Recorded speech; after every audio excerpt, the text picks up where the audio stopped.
Kan saya selalu kritisi, yang saya nggak sepakat itu adalah atmosfer yang terjadi di publik bola kita. Pro naturalisasi, anti naturalisasi. Kalau kita mengkritisi, pro STY kalau gitu Anda lokal pride, katanya kan begitu. Nah itu yang sebetulnya nggak sehat, nggak benar. Nah kalau kita mau pakai pandangan sempit di Piala Asia ini, yang bikin gol lokal semua bos. Yang sekarang kita nantikan adalah kapan Sintayong bisa memberikan trofi untuk Indonesia. Karena ukuran prestasi sebuah negara dalam event-event besar di sepak bola, ya trofi. Belgia nomor 1 dunia, tapi nggak ada apa-apanya, nggak dianggap apa-apa walaupun ini nomor 1 dunia, karena nggak pernah bisa jadi juara. Apresiasi buat siapa? Saya proporsinya lebih kepada pemain, karena saya melihat Sintayong itu sebuah perjalanan gitu, sebuah haul panjang gitu. Halo Sobat DN. Yo, ayo Indonesia. Itu salam pembuka yang saya modifikasi spontan. Kenapa? Karena di Mimbar Bebas Diskursus kali ini kita mau ngomongin sepak bola. Kita tahu bro, timnas U23 kita sedang berjuang menuliskan sejarah gemilangnya di helat Piala Asia di Qatar hari-hari ini. Udah tembus 8 besar bro. Nah kita mau ngomongin seputar itu sama 2 orang narasumber yang saya yakin banget Sobat DN pasti udah tunggu-tunggu munculnya. Nanti saya kenalin ya. Sekarang giliran Sobat DN untuk subscribe dan nyalakan lonceng notifikasinya dulu. Setelahnya boleh banget Sobat DN untuk like, comment, and subscribe video ini.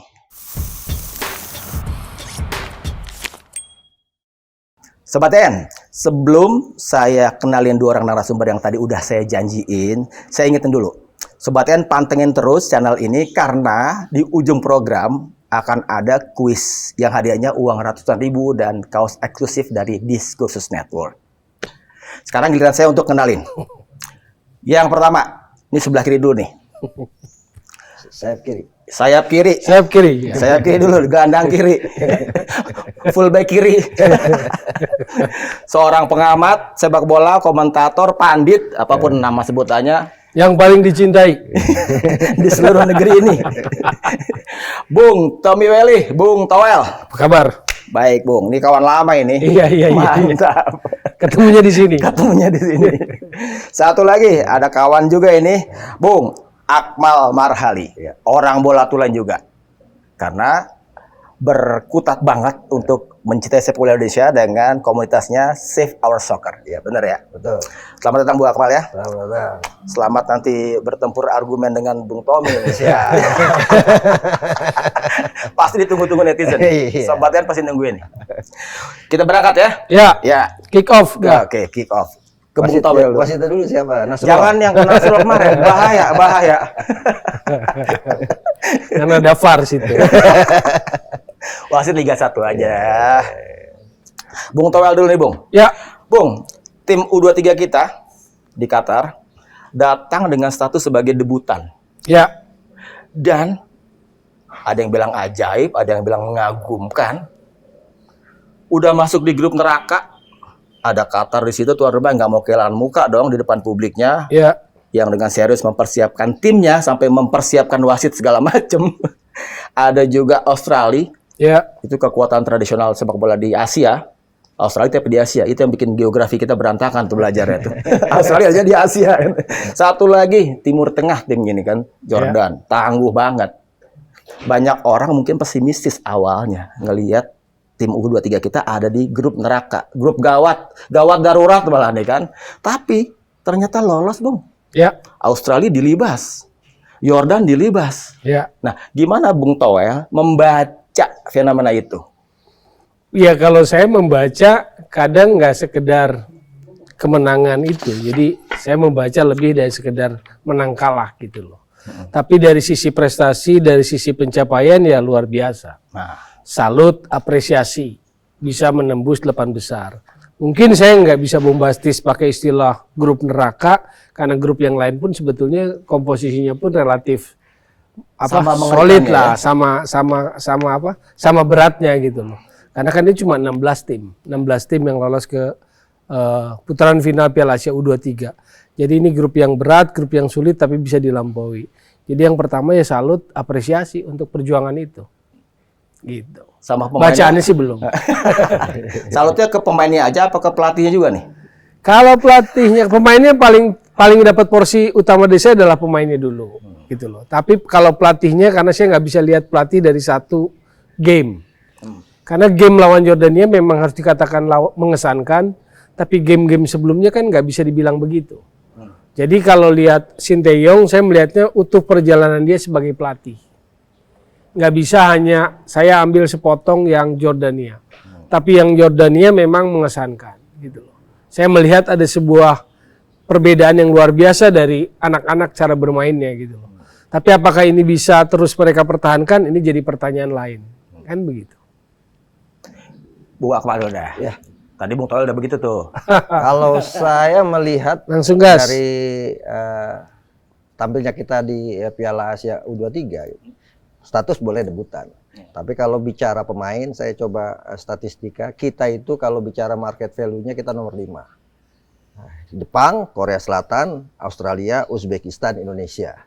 Bicara kematangan pemainnya, pemain kita lebih matang. Mayoritas pemain dari SEA Games yang kemudian habis juara, dipersatukan semua. Jadi kalau menurut saya untuk bisa lolos perempat final, Indonesia statusnya kuda hitam gitu kan, yang bisa bikin kejutan di sana gitu. Dan kalau bicara market value, ya kita harusnya ada di 5 besar kalau bicara nilai harga ya gitu kan. Sehingga kemudian lolos ke babak perempat final itu harus mesti gitu kan. Kita harus lolos itu, dan itu bagian dari target PSSI yang dicanangkan kan untuk bisa lolos ke perempat final. Dan kalau bicara misalnya pertandingan ke pertandingan misalnya untuk Indonesia memang mengalami grafik permainan yang meningkat. Tapi ada sedikit hal yang perlu dibenahi ke depan di perempat final ini adalah kita ini trauma VAR. Gitu kan. Pemain kita kadang-kadang belum memahami soal VAR.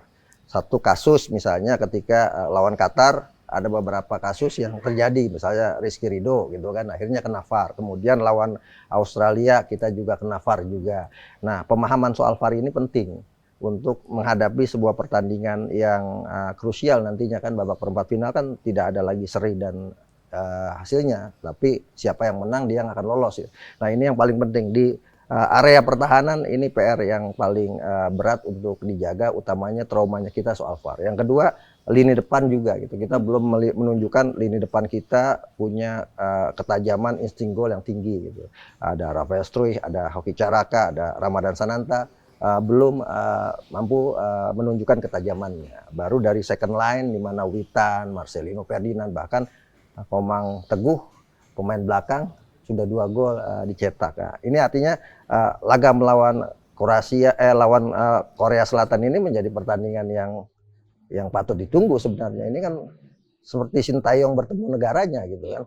Dan pasti emosional di sana kan. Di mana misalnya kalau mau bicara catatan perjalanan Indonesia, Sintayong waktu nangani Korea Selatan U23-nya gitu kan. 2016 kalahkan Indonesia 4-0 ya. Kemudian di tempat yang sama sampai menuju final. Tapi sayangnya di final kalah 3-2 dari Jepang ketika itu kan. Dan setelah itu menangani tim nasional Indonesia setelah dari Piala Dunia 2018. Nah, kalau bicara catatan statistiknya Sintayong bersama timnas Korea U23, dari 30 penampilan 18 kali menang, kemudian 7 kali imbang, 3 kali tumbang. Di rata-ratanya 60%. Kalau kemudian dilihat dari tim nasional Indonesia U23, dari total 21 pertandingan kita mencetak 12 kemenangan, kemudian meraih 3 kali imbang dan 7 kali tumbang. Totalnya 57,14%. Nah, dari gambaran ini bisa kita simpulkan bahwa sejatinya gitu kan, kita harusnya bisa melawan Korea Selatan ya, dengan grafik permainan yang dicapai oleh tim nasional Indonesia saat ini. Kalau kemudian bicara kita kalah 4-0 waktu 2016, tapi sebelumnya juga kita pernah mengalahkan Korea Selatan 3-2 di eranya Evan Dimas, walaupun U19 ini kan kompetisi kelompok umur. Nah, PR terberat adalah ekspektasi yang kadang kita berlebih, ini yang harus kita bahwa kita sudah lolos perempat final, ini adalah prestasi ya buat tim U23 ya untuk pertama kali debutan. Tapi kalau kemudian kita juga harus realistis melihat perkembangan sepak bola yang terjadi saat ini, bagaimanapun Korea atau Jepang yang menjadi lawan Indonesia waktu itu sebelum kemudian Korea menang 1-0, dua-duanya adalah tim elit Asia. Jadi nothing tulus saja lawan Korea Selatan. Bung, soal tadi trauma VAR itu, ya. Kalau kita ambil kasusnya ketika Rizky Ridho kena di pertandingan pertama lawan Qatar, itu Anda melihatnya trauma VAR atau kalau banyak orang bilang ya karena kita dikerjai wasit? Kalau saya tuh kadang-kadang mengkritisi netizen juga. Netizen saya bilang salah dalam membuli gitu. Nasrullah mengambil keputusan yang benar sebenarnya. Awalnya dia menyatakan bahwa ada pelanggaran pemain Qatar, ya kan, yang kemudian dinyatakan keuntungan buat Indonesia, untuk Indonesia. Tapi kemudian di-call oleh wasit VAR, Sifikon Uradom, yang menyatakan ada kejadian yang tidak dilihat wasit. Kemudian rekaman disampaikan dan ada tangan yang melakukan sikutan, akhirnya diputuskan penalti gitu kan. Kemudian yang kedua, misalnya kartu kuning, kartu Ramadan Sananta, kartu merah. Nasrullah sebenarnya sudah mengambil keputusan bahwa hanya dapat kartu kuning. Kemudian Sifikon Uradon mengcall bahwa ada kejadian yang lebih fatal dari itu dan harus diberikan kartu merah. Baru kemudian kartu merah. Jadi sebenarnya netizen kita itu salah bully. Sampai kasihan Nasrullah itu sampai 500 ribu komentar yang isinya caci maki gitu kan. Untuk mental dia kuat, sekuatnya Bung Toel. Tom, ya sepakat sama Akmal soal tadi VAR tadi, bahwa memang netizen kita yang agak-agak lebay gitu, bahwa memang itu sebenarnya wajar kalau dari Akmal tadi. Gimana? Jadi netizen kita kan sebetulnya menginginkan VAR. Kalau kita mengikuti perkembangan sepak bola Indonesia kan dorongan VAR itu sangat kuat. Mereka ingin VAR gitu, karena ketidakpercayaan pada kualitas pelatih, wasit kita kan. Lalu ingin VAR. Tapi begitu tim nasional di pentas internasional VAR-nya dianggap merugikan, mereka marah pada VAR gitu loh. Jadi kan nggak punya konsistensi dalam melihat sebuah situasi, sebuah momen dalam pertandingan. Saya pikir bahwa wasit itu ada salah ambil keputusan, misalnya Ivar Jenner terlalu berat untuk kartu kuning kedua, ya. Beberapa yang lain mungkin ada miring sedikit gitu loh. Cuma kan ini bukan lagu lama. Makanya kan begini loh. Kita ini ingin ada sebuah pelajaran sepak bola. Kalau kita perhatikan, setiap mau memulai turnamen, itu pasti pernyataan-pernyataan Sinteyong itu lebih banyak excuses, keluhan biasanya. Ya. Misalnya lawan belum berkumpul, yang naturalisasi belum lengkap. Pokoknya keluar itu dulu. Waktu kalau habis Qatar, selain soal wasit yang dianggap ini bukan pertandingan bola, ini komedi. Gitu. Itu kan menurut saya sih lebih memicu emosi publik bola Indonesia ketimbang mengedukasi. Ada yang salah, fine, yes, kita sepakati. Tapi ada juga yang benar dari wasit itu gitu loh. Anda membaca sebagai dia minta permakluman atas kekalahan itu. Ya, excuses lah. Contohnya juga waktu latihan berapa menit? 8 menit ke stadion. Waktu pertandingan putar-putar dulu 25 menit. 25 menit kalau kita by regulation tetap masuk regulasi karena jarak hotel ke stadion tidak boleh melampaui 30 menit. Kan begitu. Bahwa kemudian itu sebuah apapun namanya kecurangan, sebuah cywar, sebuah pressing dari tuan rumah, ya itu sepak bola sejak kapan tahun pun begitu. Gitu. Biasa aja ya? Iya, itu sesuatu yang harus diprediksi, diantisipasi. Lagu lama lah di sepak bola sih gitu loh. Ada penginapan, hotelnya nginep, lalu pendukungnya petasan malam supaya nggak bisa tidur. Kan itu sering kali terjadi. Sejak beberapa tahun, puluhan tahun era siapapun udah kayak begitu gitu. Cywar tuan rumah.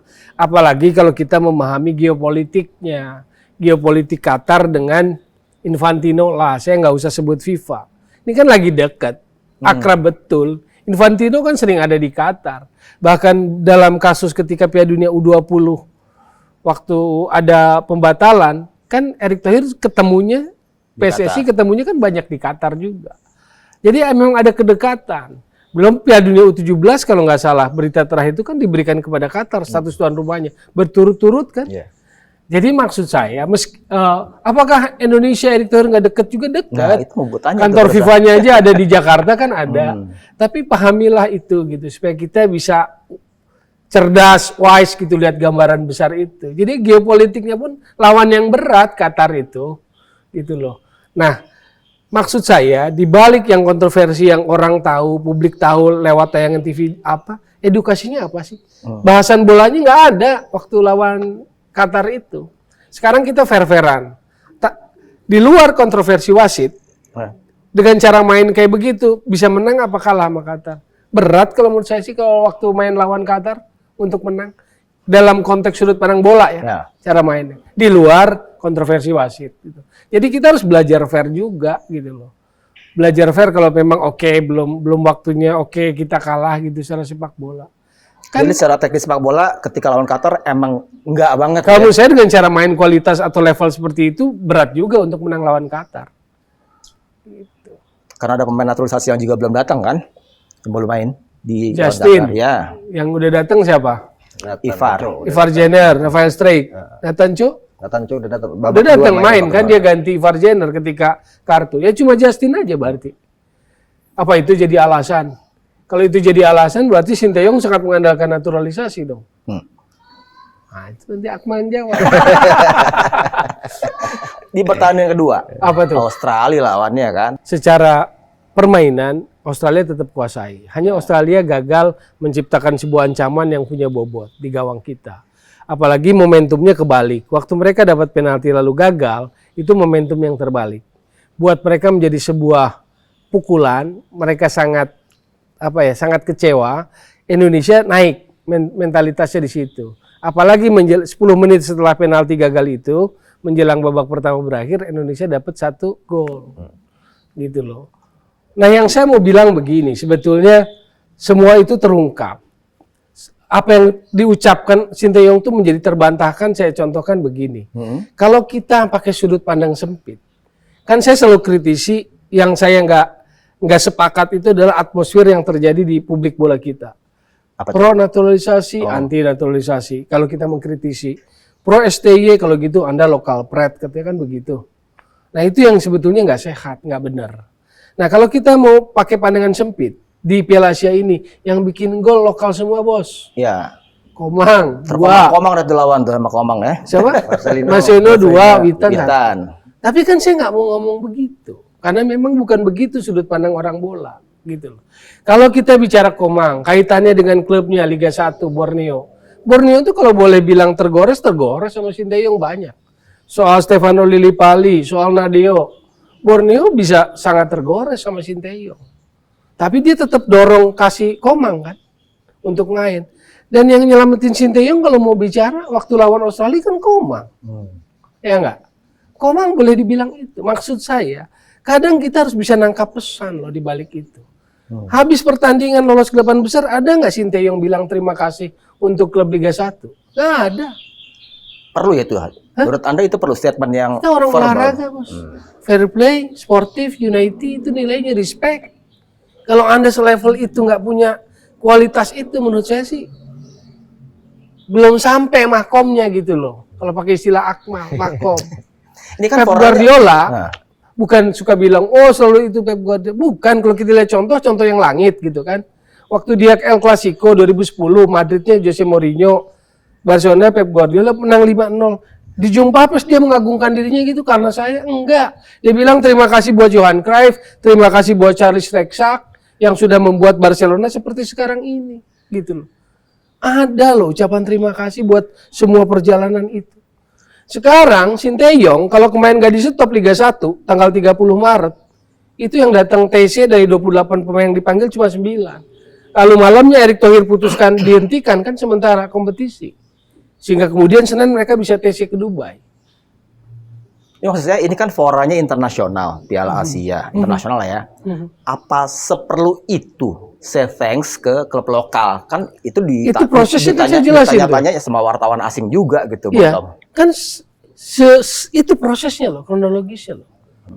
Dia bilang bahwa sebelum kualifikasi Piala Dunia tahun lalu ya, kualifikasi kan mulai November, itu di bulan Agustus atau September wawancara dia di media Korea, boleh dicari jejak digitalnya, dia bilang begini, para pemain kita domestik yang dia maksud itu punya kelemahan mental, kalah sebelum bertanding, takut duluan. Tapi itu untungnya ditutupi oleh para pemain naturalisasi. Nah menurut saya ini pernyataan yang nggak kelas. Karena secara tidak langsung dia memberikan sebuah garis pembedaan, dikotomi. Kan begitu. Sekarang kita bicara Piala Asia U23. Kalau nggak dihentikan kompetisi, Memang store itu klub-klub bakal ke timnas. Enando Ari Persebaya tahan loh. Banyak yang nahan loh. Cuma kemudian Erick Thohir sebagai ketua umum PSSI mengambil keputusan dalam rapat exco emergency Sabtu malam itu. Karena Sabtu itu 30 Maret yang hadir cuma 9 pemain. Ini kronologis, ini peristiwa. Dan itu Di tim nasional tahu kan ada menurut cerita di belakangnya tuh. Ya, dan Anda merasa Mengetahui. publik perlu tahu itu Iya, dengan Itu proses Sintayong timnas, yang gitu. yang berstatement tentang itu ya. iya. Tanggal 1. Kalau nggak ditolong oleh ketua umum, kan jelas-jelas Borneo bilang bahwa, makanya saya bilang tergores, karena kan Borneo lewat manajernya, saya lupa namanya tuh, Dandi apa? Jadi Dauri. Dandi Dauri ya. Dia bilang, Sintayong ngomong sendiri, komunikasi dengan klub. Jangan sembunyi di keteknya Erick Thohir terus, katanya. Artinya kan nggak ada itu etika bicara sama klub. Butuh tapi nggak mau ngomong, butuh tapi nggak pernah jalin relasi dengan klub atau dengan para pelatihnya di klub gitu loh. Nah, ini menarik nih. Etik katakanlah itu ya. Nah, makanya kan saya bilang, seorang, tadi waktu di awal Insan bilang apresiasi buat siapa? Saya lebih proporsinya lebih kepada pemain. Karena saya melihat Sintayong itu sebuah perjalanan gitu loh, sebuah haul panjang gitu loh. nah Tom, lu udah ngomong soal etik seorang Sintayong. Iya. Ya kan? Bang Akpal. Ya. Sepakat nggak sama Tommy? Ya, kalau kita lihat secara umum ya overall kan kebangkitan atau grafik permainan Indonesia meningkat ini pasca kita mengalahkan Vietnam. Ya. Penampilan pemain jadi meningkat semuanya kan. Kita di Piala Asia mengalahkan Vietnam, kemudian 2 kali kita home away mengalahkan Vietnam, yang memang Vietnam saat itu di bawah Philippe Roger memang kondisi penampilannya sangat menukik. Dari 11 kali Philippe Roger pimpin Vietnam, 10 kali kalah. Gitu. Kita diuntungkan dengan situasi moral kita mampu mengalahkan Vietnam yang selama ini memang di atas kita ketika di tangan Pak Hang-seo gitu kan. Kita tidak bisa pernah menang melawan Vietnam di tangan Pak Hang-seo. Dan di situ moral pemain kita meningkat, ditambah misalnya kalau bicara materi pemain, kalau bicara kelas ya misalnya Qatar dia pernah peringkat 3 juga Piala Asia U23, kemudian Australia juga peringkat terakhir peringkat 4, 2018 dia peringkat 3 gitu kan. Kemudian Yordania 2013 peringkat 3. Kita baru tapi kan ini kan 23 ini U23 kita itu pemain kita tuh udah matang. Ya. Dan salah satu yang mematangkan adalah kompetisi termasuk di dalamnya Liga 1.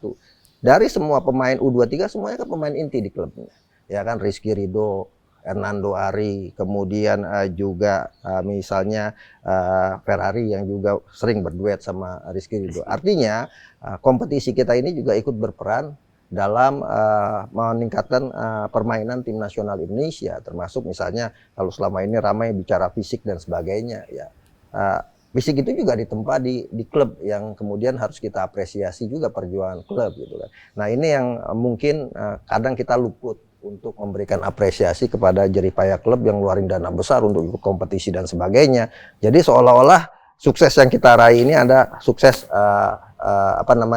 pihak-pihak tertentu aja, wabil khusus gitu kan, Sintayong. Nah, ini yang kemudian harus kita buka cakrawala berpikir bahwa ini ada sukses kolektif gitu semuanya. Dan yang saya setuju kalau komunikasi ini harus dibangun juga gitu kan, komunikasi dengan klub. Misal nih, ini kan 2024 ya kan. Musim depan kan akan mulai kompetisi lagi. Di situ mungkin Sintayong bisa berkomunikasi dengan seluruh pelatih Liga 1 untuk mencapai standar-standar yang dia inginkan, gitu kan. Standarnya apa? Ini kan sampai 4 tahun sejauh ini tidak ada yang kemudian berkomunikasi lewat direktur teknik kah difasilitasi, lewat PSSI kah difasilitasi untuk kemudian bertemu pelatih-pelatih klub untuk menyamakan visi mereka tentang standar fisik pemain, standar kualitas permainan, termasuk masalah teknik. Saya kurang setuju kalau kemudian dikatakan kita teknik main bola kita rendah dan sebagainya ya, karena kita juga punya pemain-pemain yang berkualitas juga gitu kan, sehingga ini yang PR ke depan yang harus dibenahi. Dan penting buat Sintayong kalau kemudian kontraknya diperpanjang untuk menjalin komunikasi yang lebih dekat lagi kepada klub-klub. Jangan sampai kemudian nanti ada event, saya tuh paling nggak setuju kalau didikotomikan seolah-olah misalnya AFF ini bukan event FIFA gitu kan, kemudian SEA Games bukan event FIFA, Asian Games bukan event FIFA, maka tidak boleh melepas main. Ini kan problem yang ada di sepak bola kita. Karena itu ke depan pelatih dikumpulkan, menyamakan visi, termasuk bagaimana mengagendakan jadwal kompetisi bersinergi dengan jadwal timnas sehingga tidak berbenturan. Jadi kepentingan kayak misalnya nanti kan ada Piala AFF juga akhir tahun 2024. Jangan sampai kemudian kesulitan untuk mendapatkan pemain-pemain terbaik yang pada akhirnya kita tidak bisa meraih prestasi terbaik, walaupun orang banyak bilang itu Piala Ciki gitu. Tapi menurut saya Piala Ciki kalau kita tampil sebagai juara maka dicatat dalam sejarah gitu kan. Yang dicatat dalam sejarah kan yang juara. Nah sekarang Sintayong udah oke, kita objektif mencapai grafik penampilan meningkat permainannya. Yang sekarang kita nantikan adalah kapan Sintayong bisa memberikan trofi untuk Indonesia, karena ukuran prestasi sebuah negara dalam event-event besar di sepak bola ya trofi. Belgia nomor 1 dunia, tapi nggak ada apa-apanya, nggak dianggap apa-apa walaupun ini nomor 1 dunia karena nggak pernah bisa jadi juara gitu kan. Kita kan selama ini gitu, kita ukurannya ranking naik gitu kan. Nah kalau ukuran ranking naiknya kita seperti Belgia ya, ranking 1 FIFA tapi nggak mampu meraih prestasi apa-apa. Nah, prestasi inilah yang ditunggu gitu. Sehingga kemudian apa yang selama ini digembar-gemborkan sepak bola kita udah maju, sudah progres, ada benar-benar capaian yang dihasilkan gitu kan. Dan ini penting gitu. Kalau kemudian misalnya Sintayong diperpanjang kontrak, ya ditarget Sintayong juara Piala AFF dengan materi yang ada saat ini harusnya bisa untuk meraih itu semua gitu kan. Nah, apalagi event berikutnya misalnya SEA Games dan sebagainya gitu kan. Ya itu ditarget di situ semua untuk kemudian menjadi ukuran dari PSSI, karena bagaimanapun ini kan menjadi problem yang ke depan adalah jangan sampai perpanjang kontrak pelatih dan sebagainya itu tergantung apa kata netizen gitu kan. Nah, ini yang harus ada tolak ukurnya di PSSI gitu kan. Jangan sampai kemudian mereka punya program, apakah programnya bersesuaian dengan STI. Kalau misalnya nggak bersesuaian, ya bisa mungkin pecah kongsi gitu kan, atau diganti dan sebagainya. Dan itu hal yang biasa. Jangan sampai mau ngambil keputusan ragu-ragu karena lagi rame ini. Nah itu yang paling penting. Kalau kemudian orang katakan bagaimana prestasi tim nasional kita U23 saat ini, ya bisa dibilang ini golden generationnya Indonesia, tapi mau nyampe mana golden generation ini gitu kan. Ini kan target yang harus dicanangkan, misalnya lolos Piala Dunia 2030 misalnya, itu target-target yang harus kemudian dibuat oleh PSSI. Bentar Mal, kita tadi pertanyaan ke Tommy kan tentang kira-kira jawaban tentang soal etik atau adabnya STY ini ke klub-klub yang kalau nggak salah disimpulkan ya kurang bagus kan, karena kurang komunikasinya kan. Hubungannya nggak terlalu bagus. Nah, itu juga Anda catat ya? Sama, tadi saya katakan itu kan harus orang awam ya, apalagi orang yang nonton di stadion terpesona sama cara main kita yang udah bagus gitu kan, nggak tahu behind the story-nya. Itu betul ya, bahwa Sintayong memang kurang pandai memanage komunikasi relasi dengan klub-klub ya. Ya mungkin ini masalah perbedaan budaya juga gitu kan. Mungkin di sana nggak biasa untuk menyampaikan secara ini, sementara ini juga yang harus dipelajari oleh Sintayong menurut saya ya. Sintayong juga harus mempelajari budaya Indonesia juga gitu kan. Awal-awal kan sempat juga hampir mirip dengan Anthony Polosin gitu kan, yang orang nggak boleh beribadah, apaan sih ini doa dan sebagainya. Tapi kan kemudian ketika mulai mempelajari budaya bangsa Indonesia, akhirnya memahami dan sebagainya gitu kan. Nah, budaya-budaya kita kan beda dengan Korea juga, dan ini juga harus pahami. Dan yang paling penting adalah yang kedua, Sintayong juga harus mulai belajar berbahasa Indonesia gitu.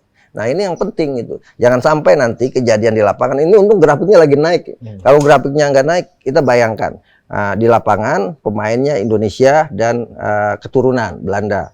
Sintayong menggunakan bahasa Korea, diterjemahkan dengan bahasa Indonesia oleh penerjemahnya. Sementara misalnya yang di lapangan yang bermain adalah pemain keturunan yang belum bisa bahasa Indonesia.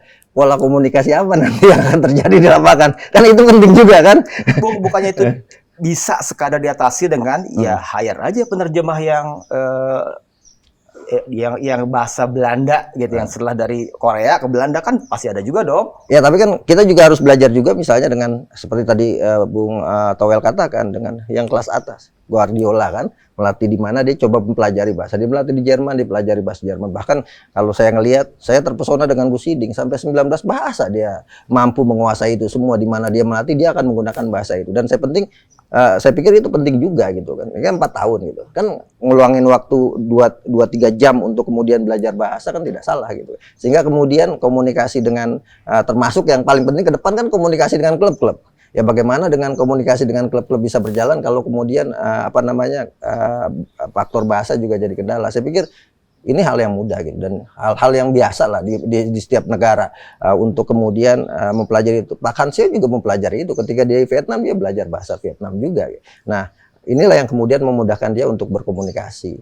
Nah, buat saya menyampaikan atau tidak menyampaikan kan kadang-kadang kita juga berbeda pendapat gitu kan. Misal saya kurang setuju kalau segala sesuatu disalahkan kompetisi kita gitu kan. Kan selama itu kan gitu kan, kompetisi kita tidak berkualitas, bermasalah. Akhirnya kemudian muncul opini publik seolah-olah kita jelek bener. Gitu.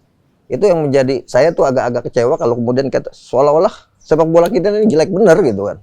Padahal secara tidak langsung timnas kita bermain dan menghasilkan penampilan yang membaik gitu dengan kualitas yang mereka miliki saat ini. Kalau kemudian belum baik, kita benahi sama-sama. Jangan kemudian dianggap awal-awal kan ketika selesai Piala Asia misalnya, STY mengatakan bahwa benahi kompetisi kalau tim nasional kita bagus ya. Nah, tapi kan kemarin ketika Piala Asia U23 kita tampil bagus, dia kan melihat juga bahwa Liga 1 ternyata punya kemampuan untuk pemain-pemainnya untuk bersaing. Nah, persaingan ini yang harus dibuka karena masih banyak juga pemain-pemain Liga 1 U23 maupun senior yang punya potensi untuk itu. Nah, kalau kemudian posisi mereka akhirnya hilang karena proyek instan yang dilakukan, proses naturalisasi yang dilakukan, saya pikir ini kesalahan fatal. Buat apa ada kompetisi kalau kemudian kita mengambil jalan instan itu. Gitu. Kalau kemudian jalan instan itu mau diambil dengan proses yang sangat mudah, saya pikir semua orang yang ada di Suriname, di Belanda atau yang punya darah Indonesia ketika ditawarkan menjadi pemain tim nasional Indonesia semua mau. Pasti mau, apalagi dia nggak dapat tempat di negara dia lahir. Pasti mau, karena itu bagian penting dari sepak bola menjadi pemain nasional gitu kan. Karena nilai seorang pemain bola, cita-cita tertinggi adalah pemain nasional. Ketika dia masuk tim nasional, selain kemudian punya cap di tim nasional, bisa juga dalam bisnis ya, naikin harga juga ya. Nah ini yang harus juga dibenahi. Yang kedua, yang paling penting untuk dibenahi oleh PSSI ke depan, jangan ada kemudian perbedaan fasilitas antara pemain lokal dengan pemain keturunan. Baik itu masalah akomodasi, transportasi, semua disamakan gitu. Emang sekarang ada perbedaan itu? Yang saya lihat seperti itu, misalnya ada kewajiban kelas bisnis untuk kemudian pemain-pemain yang di luar gitu kan. Nah ini kan yang harus samakan. Yang di dalam juga harusnya sama. Jangan sampai kemudian kita ingin maju tapi kita menjelekkan produk kita sendiri, kita kemudian mengeluh-elukan produk baru yang kita melupakan dasar-dasar kita. Nah, ini yang paling penting kan, sumber daya kita itu banyak. Nah, sumber daya inilah yang kemudian harus ditingkatkan kemampuannya kalau memang dianggap masih lemah. Nah, pertanyaan saya, proses pemain keturunan diambil ini mau sampai kapan?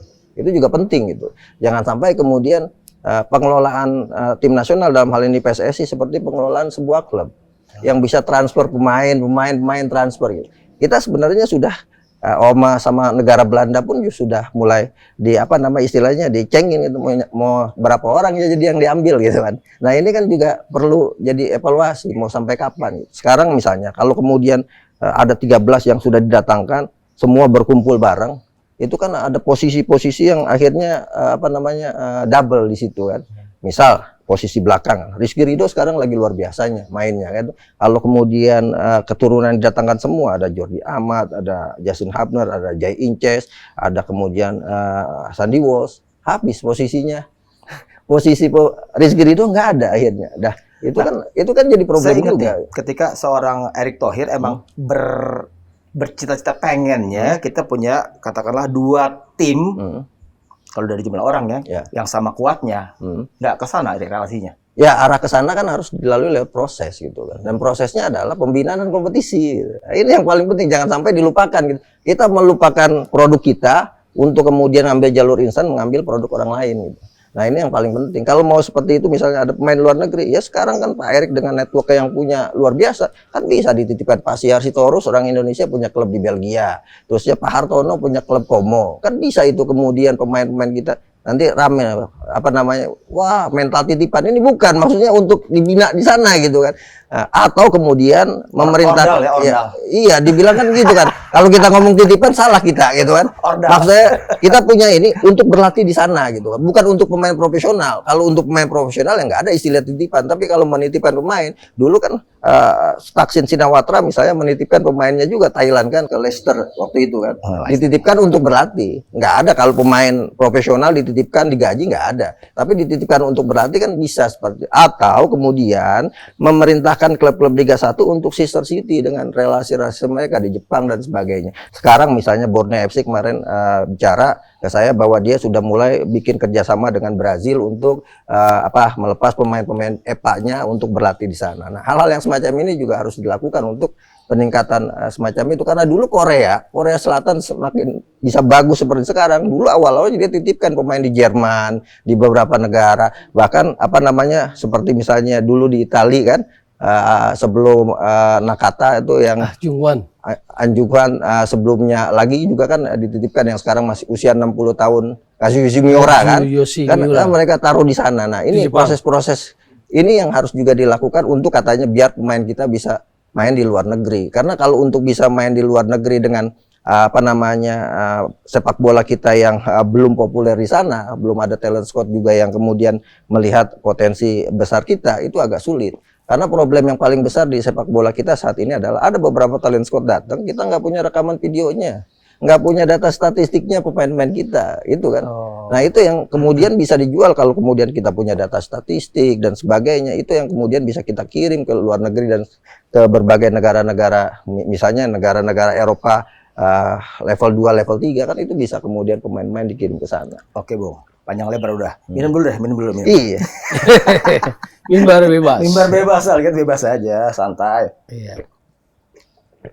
Ada 2 poin yang saya catat banget dari Akmal tadi, yang saya akan konfrontir ke Toel nih. 1 soal pertemuan perbedaan fasilitas bagi pemain yang naturalisasi sama yang pemain lokal. Benar itu ada begitu? Iya, saya dengar juga. Kayak seat pesawat dia ya bisnis gitu kan. Emang pemain lokal nggak dikasih yang bisnis ya? Ya, kecenderungannya begitu. Bahkan selain itu yang saya dengar. Jadi hanya sekedar informasi lah. Belum diverifikasi nih. Iya. Kamar pun kadang kalau pemain lokal berdua 1 gitu. Tapi kebenarannya harus dicek lah. Ya. Cuma terdengar, yang seperti itu terdengar lah. Ya mudah-mudahan enggak. Karena kan supaya jangan sampai dikotomi itu makin tajam gitu loh. Anda nggak pernah coba-coba cari tahu atau konfirmasi, klarifikasi ke pengurus tentang itu gitu? Enggak sebetulnya, karena saya lebih fokus pada pemikiran sepak bola, konsep bolanya lah. Bahwa itu hal-hal non teknis yang bisa pengaruh ya gitu. Cuman saya hanya sebatas mendengar aja. Tidak terlalu kurius, penasaran untuk mengeceknya gitu loh. Ya nanti saya cek ke Pak Marji. Tapi sekarang itu eranya post-truth gitu kan. Jangan-jangan nih nggak pengen ngomong, takut dirujak netizen nih nggak ya? Udah dirujak. Tadi Akmal bilang pemain titipan, katanya Bung Toel yang suka nitipin pemain. Mafia bola ya, Mak. Makanya kita konfirmasi kan sekalian. Sebenarnya pertanyaan gue ntar aja, tapi udah nongol sekarang. Sekarang gitu. Sebelum satu lagi. Iya. Dari omongannya Akmal tadi. Ya. Tentang katakanlah kira-kira kalau tidak salah menyimpulkan bahwa STY kurang kreatif, kurang eksploratif untuk cari pemain-pemain lokal, gitu kan? Lebih ngandelin naturalisasi. Sependapat dengan itu? Iya, kelihatan kok. Kalau kita amati kelihatan. Gimana iyanya nih? Jadi ketika tanpa pemain naturalisasi kan tersiok-siok. AFF aja nggak dapet. Bahkan kalau kita bandingkan head to head dengan Vietnam yang era Pak Hang-seo itu, jelas kita kesulitan. Ya. Bahkan AFF berapa ya? 2020 ya? Itu sempat dikurung setengah lapang sama Vietnam. Bahkan kemarin Vietnam Trosier yang nggak hebat-hebat banget pun, tidak sedang dalam posisi puncak seperti Pak Hang-seo, waktu 21 Maret di GBK, babak pertama kan ditekan juga sebetulnya possession. Menangnya kan bola mati lemparan ke dalam gitu loh. Jadi memang bahwa naturalisasi ini menjadi senjata Pak Hang-seo, Shin Tae-yong menurut saya sih nggak bisa terhindarkan. Kan periodenya gini, naturalisasi itu. Di era Iwan Bule kan 3 ya. Atau 2 lah naturalisasi, Jordi Amat, Sandy Walsh, 1 Elkan Bagot ya. Elkan Bagot kan dianggap bukan proses naturalisasi. Tapi let's say 3 penambahan di era Iwan Bule. Lalu masuk periodenya Erick Thohir di Februari 2023 sampai sekarang, dalam kurun waktu 1 tahun kan 8. Berarti sudah 11 gitu loh. Nah, apakah itu mempengaruhi? Bahkan belum mempengaruhi secara signifikan. Ketika lawan Irak 1-5 di Basra kita kalah, itu sudah ada naturalisasi belum? Sudah. Kan? Jordi Amat ada, Sandy Walsh ada, Sen ada, gitu kan. Siapa? Rafael Strijk ada, Ivar Jenner ada. Sudah ada. Gitu. Waktu draw 1-1 di Filipina udah ada belum? Ada. Masih enggak ini. Kalah di uji coba lawan Libya, kalah di uji coba lawan Iran 0-5 sama Libya 0-4. Lalu di Piala Asia-nya juga kalah. Kan lalu kemudian tiba-tiba seolah-olah tertutup oleh satu hujan aja lawan Vietnam. 1-0, bola mati, penalti. VAR-nya, wasit VAR-nya itu yang dari Thailand itu. Yang waktu lawan Qatar kemarin sama. Ketika wasit VAR itu memutuskan VAR dan menguntungkan Indonesia, nggak dicaci maki tuh si dari wasit Thailand itu. Begitu kemarin dianggap VAR-nya adalah merugikan kita, dicaci maki itu si VAR-nya Thailand. Sama wasitnya itu yang pertandingan itu. Nah, waktu lawan Vietnam menang 1-0 di Piala Asia, bola mati kan 1-0. Kalah dari Jepang, kalah dari Australia. Udah lupa tuh kalah itu. Pokoknya menang dari Vietnam. Padahal katanya sudah level Asia gitu. Kalau Vietnam ya lawan AFF itu sih. Ya enggak? Kalau kita mau clear bicara bola, pure lurus bicara bola. Lanjut sekarang ke 23 atau sebelumnya kualifikasi Piala Dunia. Di GBK kan menangnya lewat lemparan ke dalam. Pertama Arhan. Scrimmage, ada situasi salah kontrol pemain belakang Vietnam, Egy depan gawang masuk. Baru di Hanoi menang mutlak 3-0. Kalau kita bicara bola, siapa yang bisa jadi pembedaan? Dari kemenangan Vietnam 1-0 Piala Asia, 1-0 di GBK kualifikasi Piala Dunia 21 Maret, lalu 26 Maret di Hanoi bisa jadi 3-0. Menurut saya, Tom Hai dan Ragnar Orat Mangun plus J. Izes. Jadi 3 naturalisasi terakhirlah yang memberi pembedaan.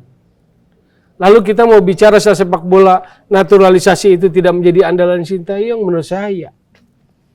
Bahkan sekarang, Ketua Umum sampai melakukan lobby kuat untuk bisa datengin lagi Nathan Chuaon untuk bisa main di perempat final.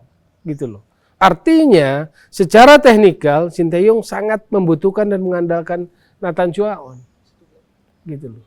Harusnya, kalau kita mau menguji kualitas kepelatihan dia, kita biarkan dia untuk mengeksplorasi pemain yang ada untuk bisa ganti posisi itu. Siapa? Arkan Fikri misalnya. Bisa nggak dia mengeksplorasi gitu? Ini kan nggak ada kalimatnya. Bacaannya gitu, maksud saya gitu loh. Tapi kan orang banyak nggak mau baca begitu, terutama orang bola karena takut diserang netizen. Seperti Akmal bilang tadi di awal, ada istilahnya, sepak bola kita dikendalikan netizen katanya gitu kan. Nah, sekarang tinggal gimana ya? Apa mah post-truth lah, apalah kan begitu ya mah. Dalam sepak bola, gimana kita mau melihat itu secara pure objektif gitu loh. Kan itu aja. Kalau saya, proses naturalisasi yang sudah berjalan, kemudian jadi warga negara Indonesia, ya udah, mereka adalah warga negara. Yang perlu kemudian kita cermati sama-sama, termasuk kita investigasi sama-sama adalah pemain-pemain berdarah keturunan yang kemudian menjadi warga negara Indonesia, apakah paspornya itu sudah dilepas atau tidak? Misalnya kemarin belum lama Ivar Jenner menyatakan saya bangga akhirnya punya dua kewarganegaraan. Nah, hal-hal yang semacam itu, iya. Ceplosan itu berarti baru nih.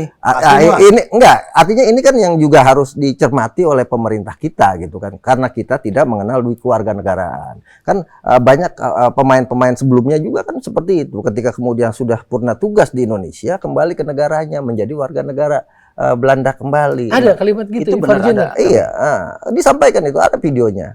Sampaikan dengan bahasa Belanda itu. Iya, dengan bangga. Artinya kan gini, bisa jadi dia tidak tahu kan bahwa Indonesia seperti itu. Nah, bagaimana yang memfasilitasi itu untuk menyampaikan bahwa sejatinya ketika dia sudah menyatakan berpindah warga negara Indonesia, maka secara otomatis paspor sebelumnya harus hilang dan sebagainya karena Indonesia tidak mengenal kewarganegaraan. Lain cerita kalau pemerintah kita saat ini untuk mengubah status kewarganegaraan kita menjadi kewarganegaraan. Nah, ini paling penting menurut saya juga harus diperhatikan oleh pemerintah kita. Kita memberikan hak istimewa, proses naturalisasi dengan jalur istimewa karena kepentingan negara, dan itu juga harus dihormati oleh kemudian mereka-mereka yang diberikan kesempatan dan kepercayaan untuk menjadi warga negara Indonesia untuk dilepas gitu.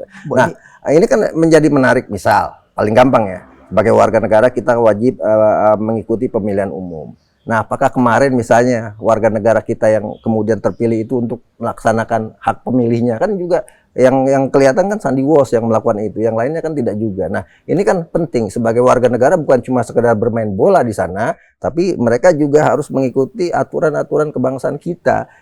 Ini yang selalu saya saya kritisi gitu kan. Oke, proses itu dijalankan, tapi ada aturan negara yang juga harus dipahami oleh orang-orang yang berpindah ke warganegaraan. Nah, ini yang menurut saya status KTP dan sebagainya, di mana tempat tinggal dan sebagainya itu kan juga harus jelas juga gitu. Jangan sampai kemudian kita ini akhirnya terbawa dengan masa-masa feodal dulu. Kita takluk terhadap segala sesuatu yang sifatnya asing, kita dewa-dewakan dan seolah-olah kita jadi nggak punya jati diri sebagai sebuah bangsa ini. Nah, itu yang pertama, soal kita kan pernah ada kasus ramai di Indonesia, Arkanda Tahar mau jadi menteri batal gara-gara punya duit kewarganegaraan. Kemudian ada Bupati NTB di daerah NTB yang kemudian batal karena duit kewarganegaraan karena dia punya paspor Amerika Serikat. Termasuk misalnya beberapa pemain bulu tangkis kita yang sudah pindah warga negara jadi punya paspor Amerika Serikat, kan dia melepas status kewarganegaraan Indonesia. Nah, ini yang penting harus dicermati juga oleh pemangku kepentingan kita di sepak bola. Apakah mereka yang kemudian menjadi warga negara Indonesia itu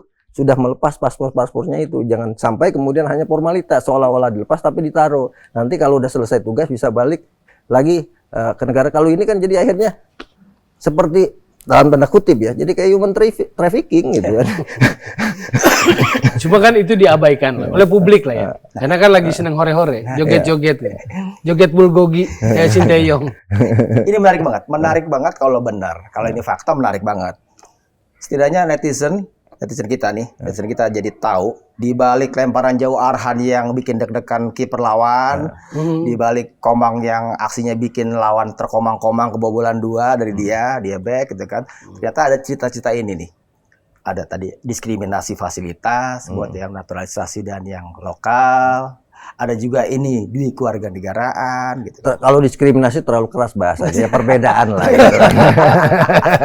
Treatment ya? Iya, treatment lah ya. Sebenarnya diskriminasi juga esensinya gitu kan.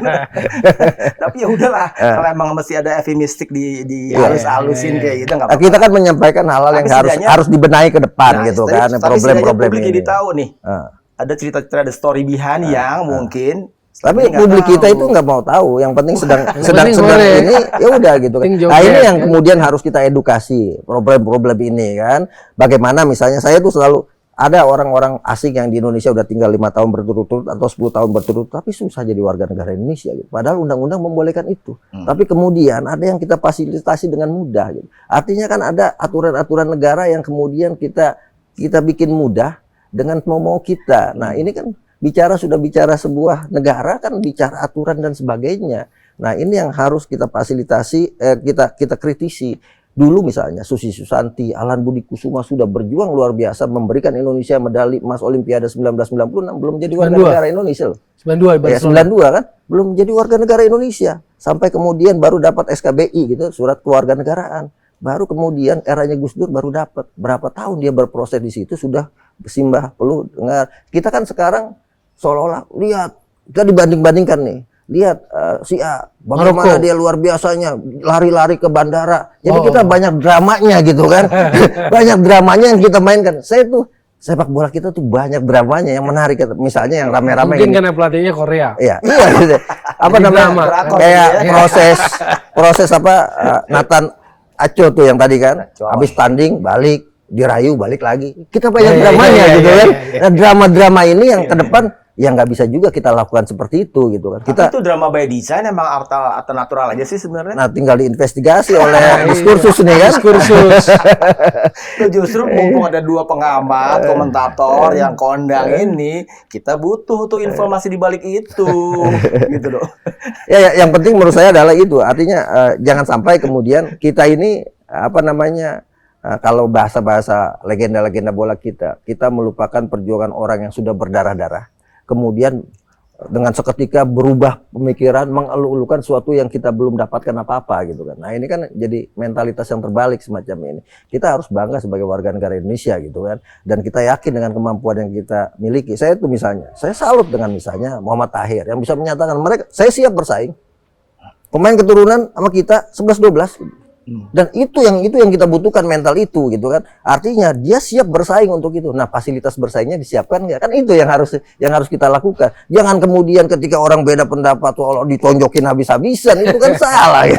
Dan itu kita era post-truth, seolah-olah pokoknya kalau orang yang udah dicaci maki itu adalah orang yang salah. Padahal orang yang dicaci maki adalah orang yang dosanya dihilangkan oleh Tuhan gitu. Kok berkurang dong dosanya? Tunggu nih, sebelum lupa nih, tadi ada di ujung pertanyaan pertama, mau nanya Towel nih, hampir lupa.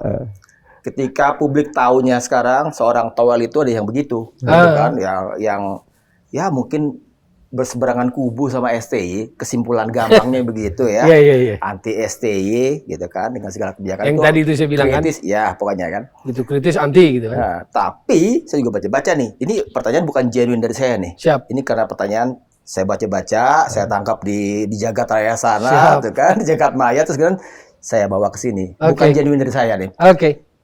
Ketika ngomongin seorang Towel itu sebenarnya mafia yang sesungguhnya dari sepak bola kita. Dia tuh punya pemain titipan. Makanya ketika Sintayong nggak bisa nerima cara-cara yang begitu, ada titipan segala macem, ya begini jadinya seorang Towel. Menang ya nih. Ini saatnya buat Anda. Waktu dan tempat kami persilakan. Jadi itu hoak, itu fitnah. Kalau saya pribadi atau beberapa orang bola ya ketawa lah. Cuman kalau keluarga tersinggung. Memang kalau kita ada saran teman juga kalau itu kan pencemaran baik lah ya. Ada undang-undangnya. Ya sebetulnya sudah ditelusuri karena beberapa kawan yang punya akses fasilitas entah itu dengan kepolisian dan juga misalnya hukum ya sudah melakukan upaya itulah, istilahnya mengijon lah gitu. Mengijon apa nih maksudnya? Mengijon tindakan kepada yang melakukan itu gitu. Walaupun saya sendiri sudah melakukan menelusuri lah bahwa memang di balik katakanlah kritisi saya ketika saya mengkritisi STY ada pihak-pihak yang mencoba menunggangi gitu.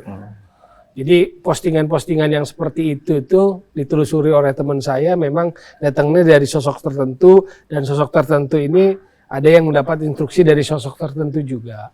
Dan itu sih saya tahu gitu loh, saya kenal gitu. Jadi ada upaya juga itu memang. Upaya untuk ya katakanlah pembunuhan karakter itu ya. Kalau mafia sejujurnya contoh. Dalam kasus mafia bola terakhir PSS Sleman, Madura FC yang waktu itu dalam proses menuju promosi ke Liga 1 ya 2018 yang ditelusuri oleh Satgas Mafia Anti Bola.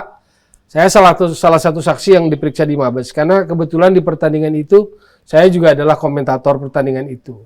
Saya melihat keanehan-keanehan di pertandingan itu yang kemudian pertandingan itu terkenal karena julukan offside 2 km lah. Ya kita melebaikan juga gitu loh. Lalu dalam proses lain jadi saksi di Mabes Polri untuk kasus itu, saya juga terlibat berkontribusi menjadi saksi di proses pengadilannya di Sleman. Ya ini karena ditanya insan aja, karena ada fitnah itu mafia bola katanya. Jadi saya meluangkan waktu tanpa harus gembar-gembor, tanpa harus posting di story atau di medsos. Ya saya beberapa kali ke Sleman, ke pengadilan Sleman. Ini sebetulnya kasus yang ditangani langsung oleh Kejagung, tetapi karena lokus deliktinya di Sleman, Pengadilan Negeri Sleman yang menangani, ya saya hadir, meluangkan waktu, meluangkan pemikiran, berkontribusi untuk yaitu tadi, kita tidak ingin terjadinya pengaturan skor, match fixing, wasit nakal dan sebagainya gitu.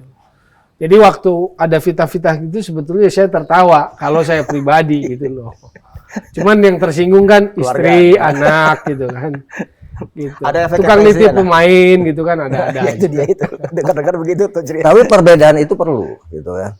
Artinya gini, kalau saya mau mengatakan saat ini gitu kan, sukses timnas misalnya untuk lolos 8 besar ini perempat final Piala Asia itu tidak lepas dari kritik-kritik yang disampaikan kan seperti itu. Nah, cuma permasalahan kita adalah orang kita tidak bisa membedakan kritik, saran dengan nyinyir atau ini. Itu kan ketika orang mengkritisi dianggap nyinyir.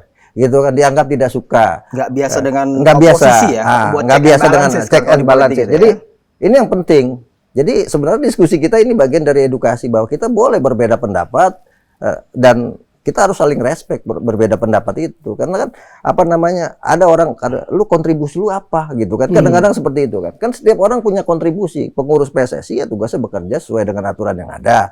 Kita penggemar sepak bola misalnya tidak bisa bukan pengelola klub mengurus klubnya. Kita penggemar bola yang mengingatkan mereka semua gitu kan. Nah kalau yang nggak bisa ngomong, nggak bisa mengingatkan, cukup mendoakan dalam hati itu selemah-lemahnya iman kan seperti itu. Jadi ustadz keluar. Jadi menurut saya ini yang harus kita buka ke kawan-kawan kita di media sosial dan sebagainya. Perbedaan pendapat biasa gitu kan, dan itu diperlukan karena check and balance dalam setiap kegiatan baik itu sepak bola maupun lainnya itu penting. Untuk saling mengingatkan kan gitu kan. Nah ketika saya mengatakan kontribusi Bung Toel dalam kaitannya dengan Indonesia lolos 8 besar itu ada. Setidaknya misalnya Sintayong bilang, lu dikritik Toel terus nih, gini, ayo hajar gitu, menangkan biar kita bungkam apa yang dia sampaikan. Karena itu jadi motivasi dulu juga. Dan itu yang terjadi dulu zaman bola-bola kita dulu gitu kan. Dulu pelatih-pelatih bola kita di klub-klub itu paling senang sama wartawan. Wartawan datang, lu kritik, lu kritik dengan tulisan lu, nanti gue bawa di ruang ganti atau di ruang pertemuan jelang pertandingan, gue mau bilangin lu nih digini-giniin, lu seperti ini enggak, kalau lu enggak seperti ini lu buktiin di lapangan. Dan itu berhasil gitu kan. Di kita kan sekarang nggak boleh kritik gitu kan. Harus puja-puji. Harus puja-puji. Kadang-kadang terlalu berlebihan juga gitu kan. Nah, ini yang mungkin harus kita cerdaskan lah kepada masyarakat kita, bahwa kalau kita ingin jadi orang Indonesia yang punya karakter dan sebagainya, ya harus respect dengan perbedaan pendapat gitu. Jangan kemudian ya bacot lah, apalah gitu-gitu aja, nggak manfaat gitu kan. Padahal kolom komentar itu disediakan panjang lebar untuk berargumentasi. Jadi menambahkan, itu betul. Jadi ini sebagai kajian akademis gitu loh. Jadi waktu Milan, ini nambahin aja ya, bagaimana media itu punya peran pada keberhasilan sebuah tim misalnya. Saya sebutnya media. Jadi waktu Milan dipegang Arrigo Sacchi kan hebat, Arrigo Sacchi. Kemudian ganti Capello. Orang pikir masa transisi gitu kan. Karena media juga mengklaim bahwa udah ketuaan Milan ini nih, peninggalan sia-sia Arrigo Sacchi. Capello menggunakan kritikan, menggunakan pressing dari media itu untuk dibalikan jadi energi positif. Seperti yang Akmal bilang tadi. Jadi Capello ngomong, Milan, kalian tuh diledekin, udah ketuaan, udah habis lu pada gitu. Baresi, Costa Curta, Tassotti dan sebagainya. Naik loh, mereka juara lagi kan di era Capello. Barcelona aja kalah 4-0 waktu final Liga Champion 91 apa 90 tuh. Nah, jadi timnas apa? itu di ruang ganti bukan Sintayong nggak bicara strategi, dia ke rekamannya Toel. Jerman tahun 2000. Bukan ngomong nih. Ada belain lu nih. Dapat pembelaan. Coba TN, ini kayaknya gitu kan, mungkin masukan buat Anda gitu kan, yang mungkin ikut-ikutan ya mainstream di jagat maya, yang agak musuhin Toel nih ya. Kok pakai agak? Banget ya. Bahwa ini nih yang sejatinya Akmal bilang, Toel bilang, ada misi-misi yang sebenarnya mulia banget nih buat sepak bola Indonesia gitu. Kecintaan mereka berdua. Tapi Akmal belum sampai segitunya kayak Toel. Akan tiba saatnya, Pak. Akan tiba saatnya. Itu ya atas dasar kecintaan mereka terhadap sepak bola kita, gitu kan. Mudah-mudahan itu bisa dipahami juga gitu. Jangan yang saya baca-baca nih kan. Udah macam-macam caranya sampai juga apa towel nggak diajak kalau itu ada lagunya segala.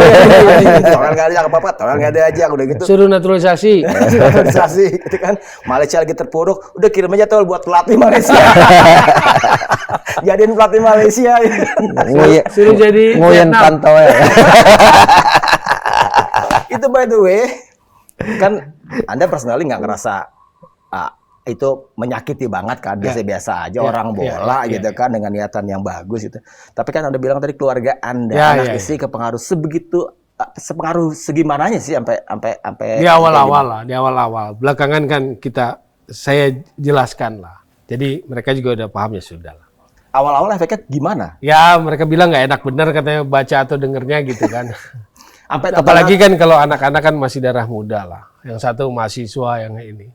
Nah itu sama teman-temannya gimana tuh ngeliat bokap lo tuh gimana sih gitu? Kalau teman-teman deketnya enggak lah. Ya ada beberapa yang diladeni juga. Maklum anak darah muda kan, pemain bola juga dulu kan. Oh, gitu. Jadi mau ini aja. Kalau tinggal bapaknya tenangin ya, nggak usah. Gitu kan. Tetangga kiri kanan baik-baik aja ya. Tetangga kiri kanan baik-baik minta foto. Gitu.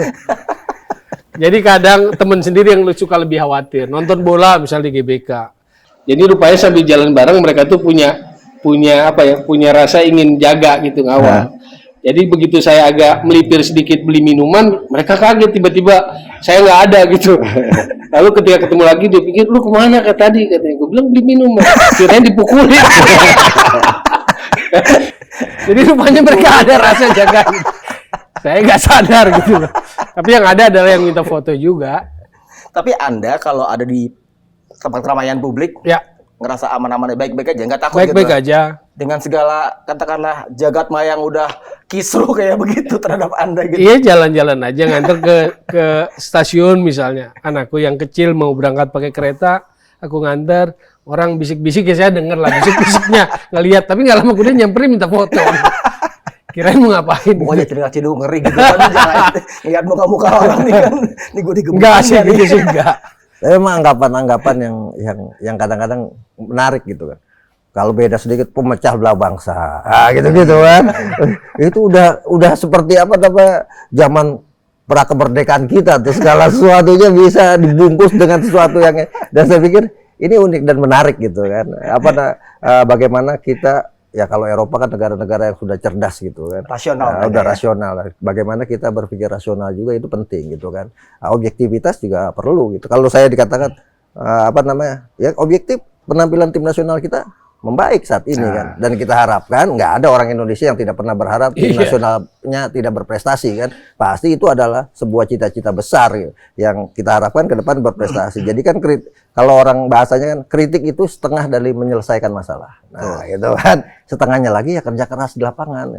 Ya itu yang paling penting. Jadi puji-pujian juga kadang-kadang kan meninabobokan juga, dan itu sudah fakta betapa kita baru nyampe level apa kemudian dipuji akhirnya turun dan sebagainya. Pelajaran-pelajaran itu yang mungkin harus kita remind lagi ke publik kita bahwa masih jauh jalan kita untuk menuju sana, tapi kita harus berjuang bersama-sama. Ada yang mengkritisi silakan, ada yang memberikan dukungan silakan, tapi tetap dalam proporsi yang sesungguhnya gitu kan, bahwa perbedaan pendapat itu adalah rahmat. Ustadznya keluar lagi. Ini kita bikin siniar, kita produksi di Rabu 24 April. Di Jumat dini hari, lusa berarti ya, Jumat dini hari ya. Tim U23 kita beraksi lagi akan lawan Korsel. Ya. Tim negeri leluhurnya Sintayong. Yakin dong Sintayongnya profesional, nggak akan katakanlah berat sebelah kayak wasitnya itu waktu itu Alang Kabar gitu ya. Ya pasti yakin profesional dong. Iya dong. Ya. Saya malah yakin Anda nggak meragukan profesionalismenya? Enggak. Wah, apalagi bayarannya bagus kan Sintayong. Apalagi signal untuk diperpanjang udah kelihatan banget kan. Jadi happy dong dia. Rogo dalam lagi kalau prediksi saya Erick Thohir. PSSI. Tapi Rogo agak dalam nih. Saya yakinnya Sintayong akan berusaha semaksimal mungkin untuk memenangkan ini. Yang pertama adalah dia juga kan punya kekecewaan juga ketika dilepas jadi pelatih tim nasional Ya. Korea Selatan, dan kemarin sempat didengung-dengungkan akan menjadi pelatih tim nasional Korea Selatan lagi ketika ketika mau ada pergantian. Kan itu sempat muncul yang sampai kemudian akhirnya netizen kita memaksa PSSI untuk segera memperpanjang kontraknya Sintayong, dan ini yang saya bilang ini adalah laga emosional buat Sintayong gitu. Dia pernah mengalahkan Indonesia 4-0 di kualifikasi Piala Asia U23 pada 2016, tapi dia gagal untuk mengantarkan Korea jadi juara karena hanya jadi runner up, kalah 2-3. Tapi Indonesia juga punya modal bagus. Kita juga pernah mengalahkan Korea. Itu yang penting, dan jangan juga dilupakan gitu kan. Ya kan, eranya Evan Dimas kita kalahkan Korea 3-2 juga dengan penampilan yang sangat bagus. Nah, artinya ini juga sejarah-sejarah belakangan yang di belakang itu yang juga kita harus munculkan sebagai stimulan untuk pemain kita memberikan yang terbaik.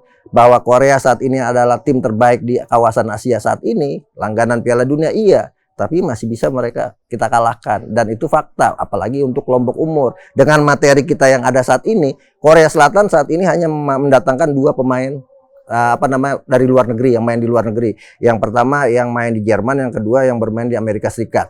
Itu kan mereka tidak bisa membawa 3 pemain yang tadinya mau dibawa. Kan ada ada Kang Yoon Jun yang main di Stoke City, kemudian juga ada Bae Jun So yang main di Kang Jun Sun yang main di Celtic, kemudian Bae Jun Ho itu gelandangnya yang bagus banget yang main di Stoke City, sama Kim Jin Soo yang main di Bradford, tidak dibawa, tidak disertakan. Nah, mereka cuma bawa 2 loh pemain yang di luar negeri. Kita punya 6. Artinya dari situ kalau mau ukurannya main luar negeri yang selama ini menjadi andalan kita, bahwa kita ini main luar negeri kita bagus-bagus. Nah, ini kesempatan 6 lawan 2 lah gitu kan. Satu, yang kedua, pemain-pemain kita ini pengalaman dan sudah matang gitu. Mayoritas kan sudah main di tim nasional senior. Dan ini juga jadi modal. Ya, saya sih berharap kita bisa menang lawan Korea Selatan gitu. Dan ini sebagai ujian buat Sintayong, bisa nggak kalahin negaranya. Senang saya dengarnya nih, optimisme itu kan. Sekarang prediksi Anda, Indonesia versus Korsel di U23 Qatar, berapa? Ya 1-0 saya pikir udah bagus buat Indonesia, dan itu prestasi luar biasa. Kalau bisa gitu kan, seri aja udah prestasi buat Indonesia sebenarnya. Pun kalah pun misalnya dengan penampilan yang terus bertahan dengan compact defense yang bagus, kemudian ball position yang bagus, serangan balik yang bagus, itu sudah juga prestasi. Jadi kalau sekarang saya bilang menang 1-0 itu bukan tidak mungkin. Yunani siapa yang nyangka bisa juara Piala Eropa 2006 kan? Ada Jerman di sana, ada Spanyol di sana, ada Italia di sana, ada tuan rumah Portugal. Mereka bisa juara. Artinya kesempatan itu ada. Tapi kita juga harus realistis. Jangan sampai kemudian membabi buta kita ini giran kemudian kita tidak mendapatkan hasil yang maksimal dengan kualitas Korea yang sekarang. Nah, ini kan juga kita harus objektif juga melihat kondisi sepak bola kita saat ini gitu. Yang penting adalah Sintayong bahkan sudah meyakini bahwa dia bisa lolos sampai semifinal gitu. Artinya kan laga ini harus dimenangkan. Nah, kalau kemudian dimenangkan, ini prestasi besar Sintayong, jadi atau Erick Thohir memperpanjang 1 tahun jadi bisa jadi 2 tahun gitu kan. Cuma sekarang yang saya ingin kemudian mengingatkan ke PSSI adalah emang harus hati-hati memperpanjang kontrak pelatih. Kenapa? Kan pelatih tim nasional ini ada masanya juga gitu kan. Ada naik turunnya juga. Yang jadi problem di banyak negara adalah ketika misal di kontrak panjang, tiba-tiba di tengah jalan prestasi menurun, akhirnya ada problem ketika putus kontrak harus menyelesaikan kontraknya. Dan penaltinya yang harus diselesaikan sampai masa kontraknya. Kan pelatih yang top kayak gitu, yang keren kayak gitu kan Jose Mourinho gitu. Udah melatih di mana-mana, gajinya di Chelsea masih dapat, di Manchester United masih dapat. Nah, itu yang menurut saya yang harus ada adendum dari PSSI. Apa target PSSI? Nah, kemudian ketika target ini tidak tercapai misalnya, udah ada kesepakatan di situ, berarti kontrak tidak diperpanjang gitu, tidak diteruskan. Kalau menurut Anda STY pantas diperpanjang nggak dengan segala capaian yang dengan kondisi saat ini, dengan grafik yang bagus ya, apalagi PSSI punya janji untuk memperpanjang, ya tunaikan janjinya kan seperti itu. Tinggal bagaimana masa durasinya kan itu ya, itu yang harus kemudian disepakati bareng-bareng gitu kan. Ada kan yang mengatakan STY seumur hidup gitu kan nggak mungkin juga gitu. Tom, menurut Anda Tom, apa tuh? Pantas nggak nih STY diperpanjang dengan segala capaian ya, udah masuk tembus 8 besar loh ya. Kalau menang lawan Korsel, semifinal tuh. Hampir nyampe ke Olimpiade Paris kan? Ya. Hampir. Pantas nggak Tom? Kalau di atas kertas ya harus konsekuen PSSI. Walaupun sejak kemarin kan saya bilang harusnya ada analisis atau review insight-nya, insight sepak bola maupun yang non sepak bolanya.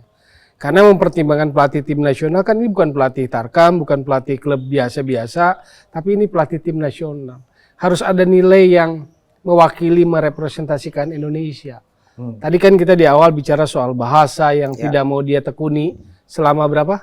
Ini masuk tahun kelima buat Sinteyong.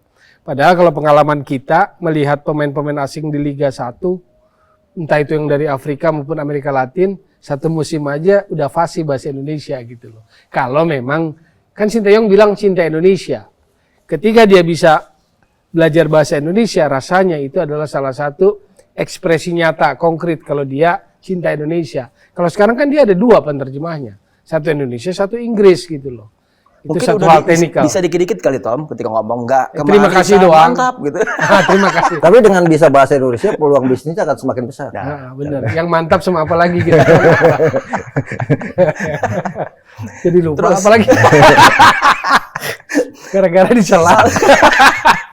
Satu parameter yang kayaknya ketangkap dari Akmal Toel belum terlalu tegas. Ya. Bahwa parameter untuk menakar, mengukur kesuksesan seorang pelatih adalah trofi. Ya, Itu nggak bisa ditawar ya? nggak bisa karena dia head coach tim nasional senior.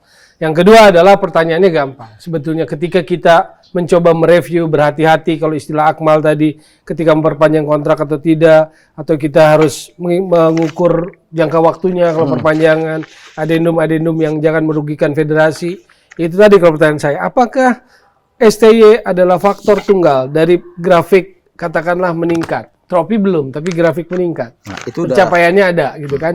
Tapi apakah itu faktor tunggal? Kan itu akan ditanda tanya. Karena kemudian di belakangnya ada faktor naturalisasi, di belakangnya ada faktor dan sebagainya dan sebagainya. Ada support politik dari pemerintah ini yang luar biasa di era PSSI Erick Thohir ini gitu loh.